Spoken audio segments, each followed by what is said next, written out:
Okay, so today we're going to talk about how to turn in and create your photo booth photo. Thing one you're going to want to do is come to Schoology, come to your class, wherever that may be, and come to your portrait unit. In your portrait unit, I have placed a link to a folder that says template for photo booth. In this template for photo booth, you'll find 4 Photoshop templates that I've created that you can choose from for your assignment. So any of these can be used. You click the top right corner and you're going to press download in the top right.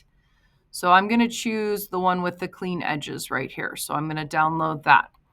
This will scan for viruses and it'll show up in your downloads up there. Then what you need to do is go to your Google Drive and you're going to open your pictures for your photo booth. Okay.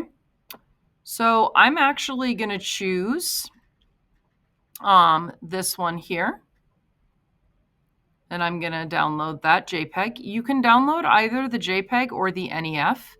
Remember, your NEF is not going to be color corrected, whereas your JPEG will. So I'm going to download this one. I'm going to download this one. I'm going to download this one.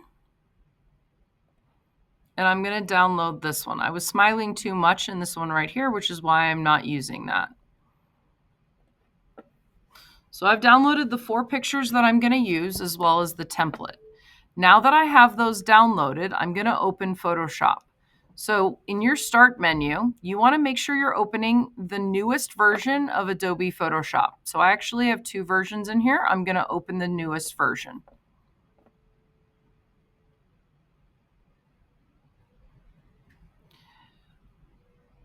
Once Photoshop opens, you're going to be able to open your template and your 4 pictures from your downloads.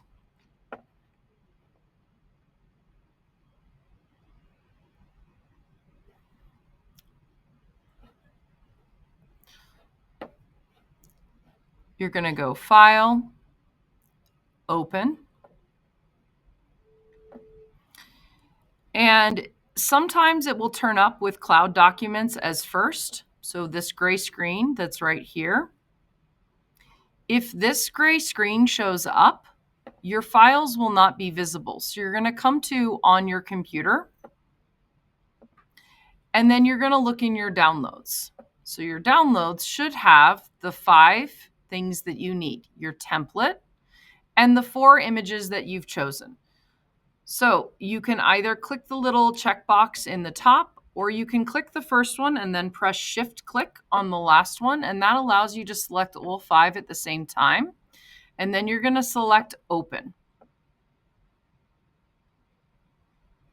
So this will open all 5 of the files that I need.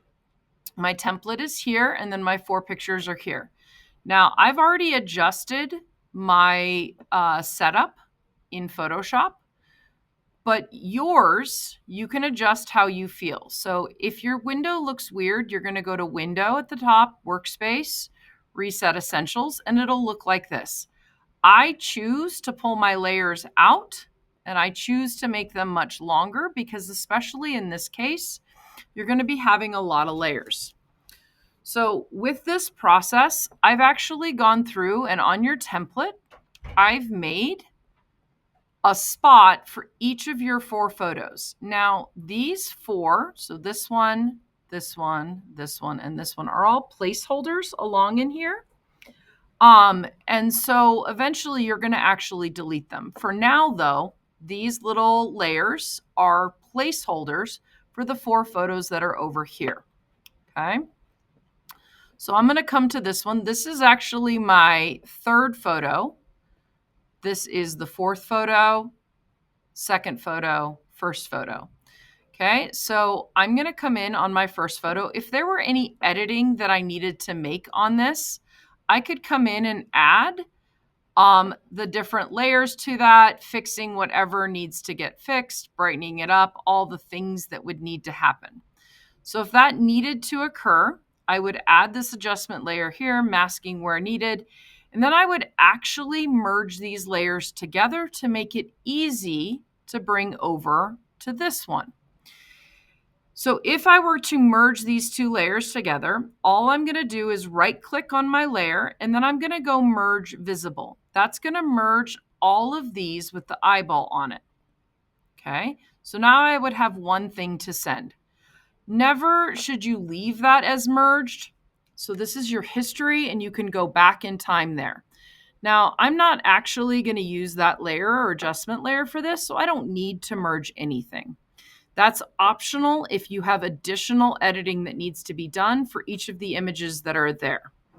So I'm going to take this and I'm going to copy this over into my other assignment. So I'm going to come here and I'm going to duplicate this layer, bringing it over into my template. So my template is right here. And I'm going to send that on over to this template. So I will also rename this as this is my first photo. So photo 1 is right here, going over into the destination of the photo booth template. And I'm going to click OK. I'm going to do that with all the subsequent images. So each other image, I'm going to send to that template. I find it's easier to do one at a time though. So I'm going to bring this here. When it's in, I can actually then resize it and move it to where I want it to be. So I'm going to kind of put it right there. I'm happy with that. Now you'll notice it's going over top of the purple square. It's not just in this top pink square. Okay, I'm going to unclick move. If I don't like the space later, I can go Control T, which is my transform. We've talked about that before, or edit, transform right here. And that will allow me to scale it, rotate it, etc. So I can click on scale, and then I could drag it bigger or smaller as needed. Okay.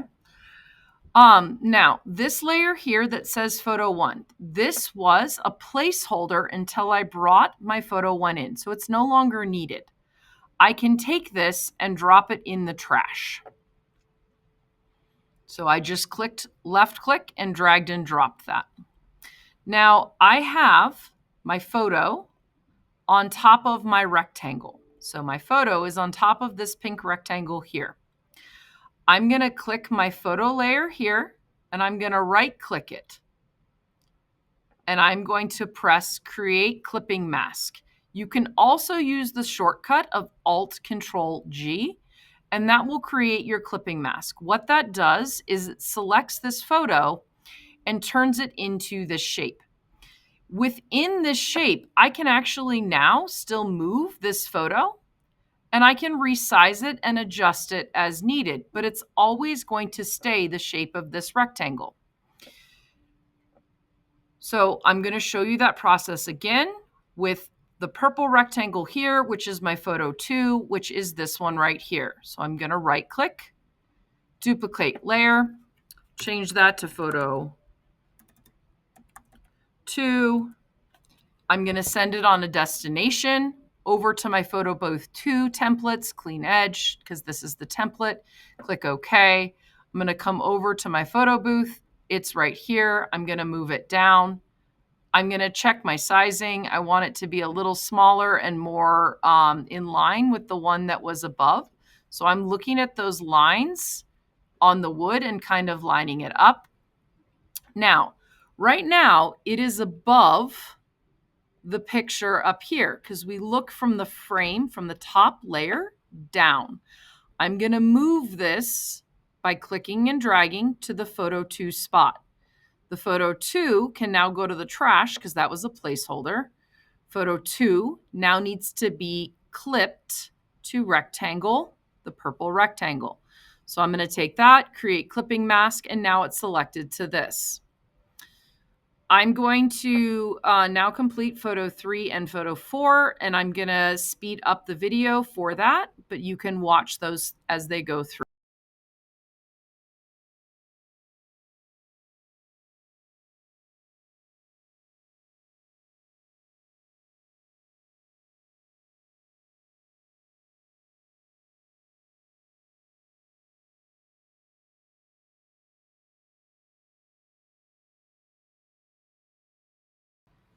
Okay, so at this point, I have all 4 of my pictures and my storytelling is taken care of and everything's inserted. Now comes kind of the fun adjustment part where you can actually change your colors and kind of add a mood or a feeling to these different layers that are on here.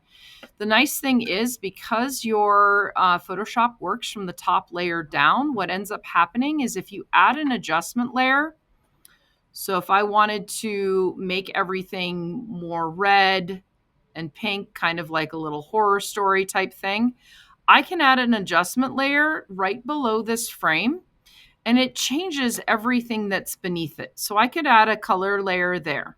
Okay. I can actually add a black and white layer and make everything black and white from the top down. Okay. And notice I'm leaving these layers here so I can be like, no, I don't want it black and white. I think the red is better. And I just have those visibility off and on in order to check and see what works and doesn't work. Okay. I can also come, instead of onto the single adjustments, I can go to the presets and I can add some different like presets to things to see what works and doesn't work. So this one kind of makes it a little feel more old-timey. Now I do have the black and white on it as well. So if I take the black and white off, it just makes it kind of brighter, warmer. But you can leave both of them on and it will change the entire feeling. So that's just with black and white. That's with black and white and the kind of sunshiny feel. Okay. I could, and I'm going to actually select all of these because I'm getting too many now and I'm going to trash them. I could do color pop and add this one. And that makes some like crazy colors, although it makes my skin tone really, really orange, which may not be what you want. So this is where your fun and creative pieces come in, where you can kind of shift and change stuff. Because in this one, it's kind of about creating those fun experiences as opposed to necessarily creating the most accurate image of a person for, say, a yearbook or something like that. So this is where you can kind of bring in some interesting feelings to your pieces. Okay. If you don't like something, remember you can always go back and undo with your history. You can also delete these layers over in here. All right, that is it for your photo booth.